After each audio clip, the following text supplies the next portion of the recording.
Alright, so I want to cover 3 factors about why I built it the way that I did. Number 1, I only had certain fittings that I could find locally and I was in a time crunch, so I had to use what I could find.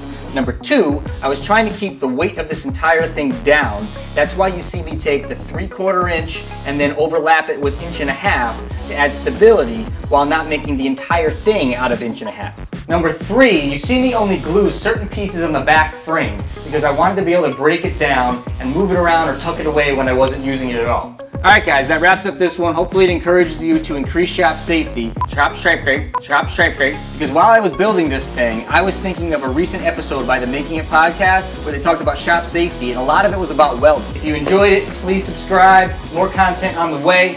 Hit that thumbs up for me. See you later.